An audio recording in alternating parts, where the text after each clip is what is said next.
Moshe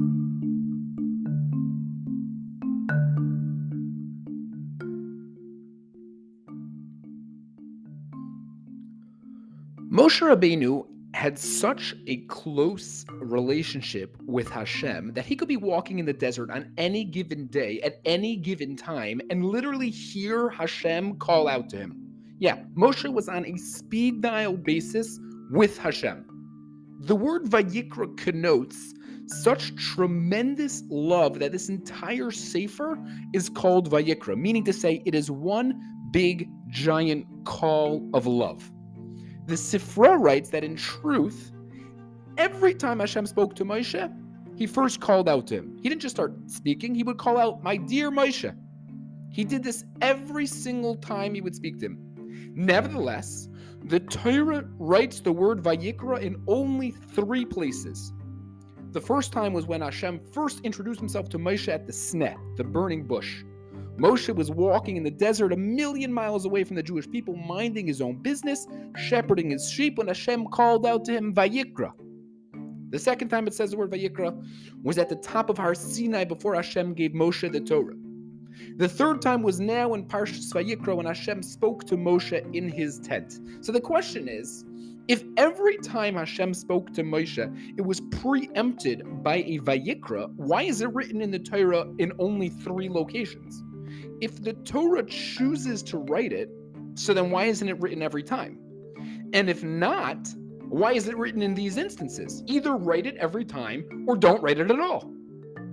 So Reb Shamshon Raphael Hirsch offers the following explanation. The Torah specifically writes the word Vayikra at the burning bush, the top of Har Sinai, and in front of Moshe's tent to teach us a very specific lesson. The Torah is telling us that at any and every scenario in our lives, Hashem will always be there lovingly calling to us. At a lonely bush in the middle of a deserted desert, on top of Har Sinai at the most pivotal earth-changing spiritual moment in world history, or on a run-of-the-mill day at home putting away the dishes, Hashem will be there calling, wanting our relationship.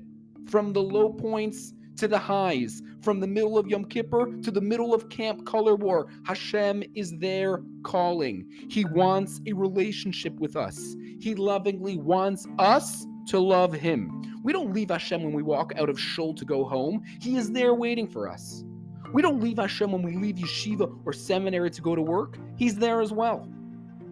Sadly, it's easy to mistakenly think that Hashem is in our lives only when one is actively involved in a mitzvah or tefillah or spiritual matter, but he is always there. He is lovingly there.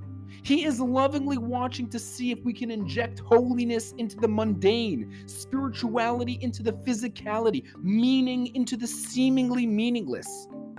Sometimes we let out a sigh as we change our child's 5th diaper, nostalgically remembering those golden days in seminary filled with Torah, tefillah, and chesed. Or sometimes we let out a sigh as we slide into our desk at the accounting firm, remembering those golden days in yeshiva filled with learning, davening, and growth. Sometimes we let out a sigh as we enter our 2nd grade classroom to teach, remembering those days in Kollel, blissfully swimming the sea of halacha. We sigh and we tell ourselves, those were the days. As we groggily stumble on through life, a small tinge of guilt festering and growing within us. This parsha tells us that's a mistake. This parsha tells us that that way of thinking is wrong. At every single stage in our lives, we have our very own Vayikra. At every step of our journey through life, Hashem is there calling us. He is there waiting to see if we live for him on fire, if we serve him no matter where and no matter when, whether you're in the kitchen or the office or on a hike or in a hospital or in a middle seat on a low-budget airline. Hashem once showed Moshe his heavenly throne. He gave him a tour. And the Torah describes what Moshe saw. The Torah in Mishpatim Chav Daled Yud says that the throne was made out of livnas hasapir, sapphire bricks. So Reb Hirsch comments that Hashem specifically constructed his great kisei hakavod, his great throne, out of bricks to symbolize that his very throne is made out of the brick and mortar of everyday life. It symbolizes that Hashem does not want us to serve Him in only the absolute perfect conditions in our energetic 20s, in the perfect yeshiva, with the perfect chavrusa on a perfect sunny spring day after we had a perfectly brewed cup of coffee. No. He wants to see us serve Him with passion and joy when the conditions are not perfect. When the baby woke up in the middle of the night and on the way to Shachar, so the coffee spilled on our shirt and your first client hung up on you. Yeah, He wants to see us serve Him there with the rest of the family went to Ne'ilah. But you stayed home to watch the baby. He wants to see us serve Him even then. It is brought down that one of the reasons why we jump on Simchas Torah when we say the words Moshe Emes, V'soiraso Emes, is because we are showing Hashem that we are ready to jump out of our comfort zones to serve Him. And who knows? Perhaps it is precisely out of our comfort zones where we will find Hashem the most. I once spent Purim on Yeshiva Lane in Yeshivas Ner Yisrael in Baltimore. So I had a wonderful time. I went from house to house visiting all my old rebbeim and teachers after my Suda. So when I stumbled into my dorm room to collapse for the night, I could not locate my phone anywhere. I searched everywhere. So true, I was a tad inebriated, but I was still able to do a pretty thorough search of the room and I came up empty. So I decided to retrace my steps and I went to each and every house that I had gone to that day, looking to see if perhaps my phone had fallen out of my pocket. I left it somewhere. I dropped it in the bathroom. Again, I came up empty-handed.